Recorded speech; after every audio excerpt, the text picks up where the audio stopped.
This is Sonic, and you're watching JD Frank 20.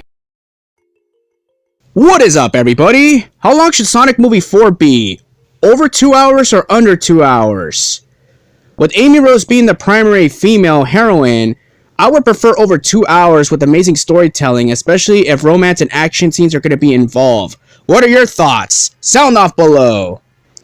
Yeah, because that's an interesting question right here, because again, it's always difficult to determine how the length time should be. Sonic 3 was only 1 hour and 49 minutes long. The movie was fast-paced, it went all over the place, but again, it got the job done. You kind of wish the movie was a little bit longer, but again, Sonic Movie 2 is still the longest movie in the franchise.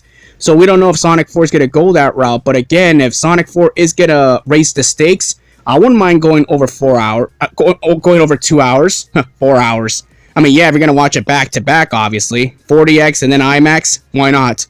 However, exceeding 2 hours also carries risks. A longer film needs to maintain its pacing and avoid dragging. The storytelling must be compelling enough to justify the extended runtime. If the plot isn't strong enough to support a longer film, it could feel bloated and lose the audience attention. Exactly, because Sonic Movie 2, unfortunately, you had a lot of filler moments right there. You could have did away with certain scenes here and there. I know the wedding scene, people did not like that. It did drag on, but there were also other moments that shouldn't have been there, but I get it. You get what you pay for, basically, with Sonic Movie 2. Where Sonic 3 didn't want a repeat of that, and that's why the movie length was 1 hour and 49 minutes. It got the job done. It was perfect for the length time, and the pacing, it got the job done. Now again, the optimal runtime should be determined by the quality of the script and the filmmaker's ability to maintain a consistent pace and engaging a narrative throughout the whole film. A longer runtime could allow for a richer and more satisfying experience. It's not guaranteed though, so the focus should always be on crafting a compelling story regardless of the length. Again, Sonic Movie 4, if it's going to be a rom-com, there's plenty you could do for 2 hours. I understand 1 hour and 40 minutes might be the runtime people want. It's like the sweet spot where it's not too long, not too short. I get that, but I think 2 hours or more is needed. It all depends where they go from here. Because again, Sonic Movie 3, Amy Rose and Metal Sonic were supposed to originally be in the movie, but they were scrapped at the last moment.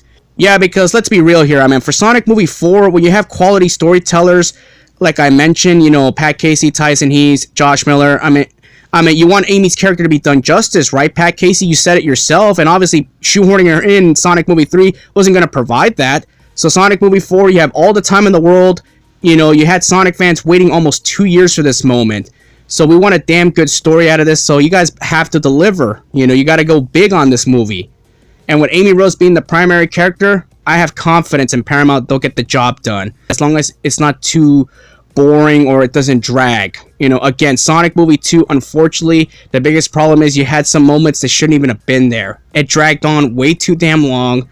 Where Sonic Movie 4, thankfully, you won't have a repeat of that. Sonic 4 can have fun moments here and there, like, get Amy's backstory, get Metal Sonic's backstory, this and that, and we'll go from there, I just want a damn good story for a Sonic movie. That's all I ask. So again, everybody, let me know what y'all think about this. Let's have a fun discussion about this. Peace out.